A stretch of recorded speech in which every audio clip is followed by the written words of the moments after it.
We're going to go a little bit more in depth into a very particular type of non-destructive testing called ultrasound testing.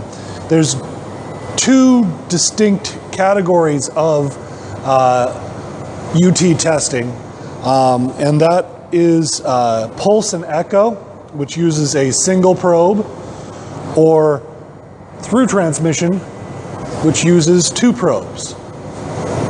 The simple difference is the pulse echo goes and sends a pulse and then measures the echo coming back. So you only need access to one side of the part when you're using pulse echo, but you're only going to be able to detect the first thing that you see. So in other words, it's only going to be able to see the first thing that blocks it, that sends an echo back. It's not going to be able to see anything or any damage underneath that. Through transmission, you have to have access to both sides of the part. You would have access like this, and one would be the transmitting probe, and one would be the receiving probe. So this allows you to see the broad view of what's inside there. You'll get a silhouette of what actually is inside of there. It's important to understand that there are different types of scans that you can do, regardless of whether you're doing through transmission or pulse echo. So the first and easiest type of scan that you can do is something that we use this guy for. This is a small go, no-go device made by Olympus, and it basically just tells you whether it's good or bad based upon that. And you just simply take the machine here, and it will give you, in simplest terms, once you turn it on,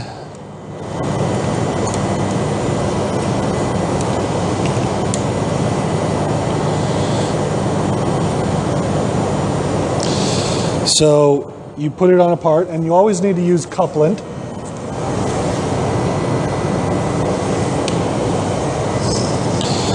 And we calibrate it. And it tells us good, right? So it's given us really simple answers here. And we can make our way across the part here.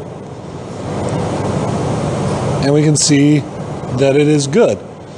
Now, if we do a different thickness, we've got to recalibrate. So we're going to recalibrate here. And test this out. Ooh, there's a bad spot right there. Good, bad. Good, bad. So it's pretty simple. It just tells you whether it's good or bad. It's a good first pass over that will allow an inexperienced user to do a quick inspection on a part. The next more advanced level stuff is an A scan. So the A scan got right here, and it's basically just a waveform here on the screen. And if I take and put my finger on the probe here, you can see that I dampen down that reflection, right? So it's not able to transmit well through my skin, and that's the case with skin. But what this is doing is it's essentially measuring a depth, right? So it can actually take, and it can give me the depth that I'm reading off of this, right? So I'm reading 0.104 inches in depth before it's being reflected back. And it's using the speed of sound to do that. Now, if I go and I come over here where there's an actual imperfection in the part that's built into this part, oh, I see, I'm only getting 0.069. I'm getting a reflection off that's different than before. And I can look at that. So an A scan is really just a point measurement. It's showing you the depth, the echo, at a given point. There's also B scan, which isn't really used in composites because it looks at it edgewise, and composites are too thin often for B scans to be effective. So we don't look at B scans for edgewise. C-scan, on the other hand, is something that we do use.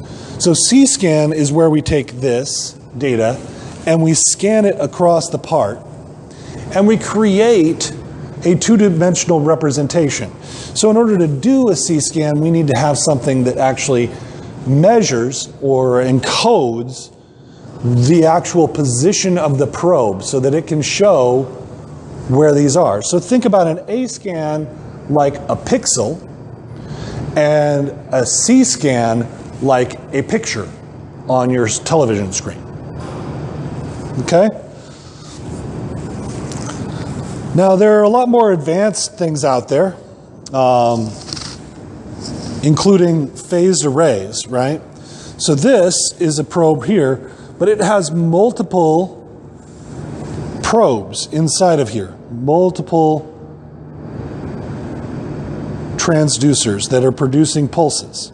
And these pulses can be delayed individually to get you an idea of which echo is coming from which part of the scan. So like this one sends down a pulse before this one, before this one, before this one, before this one. That way they're all timed so that when we see an echo back, as long as we know the thickness of the part that we're working with, we can tell which transducer sent the pulse, right? So this is used to do a much broader and quicker scan. So we can scan quicker because we're covering more area, plain and simple.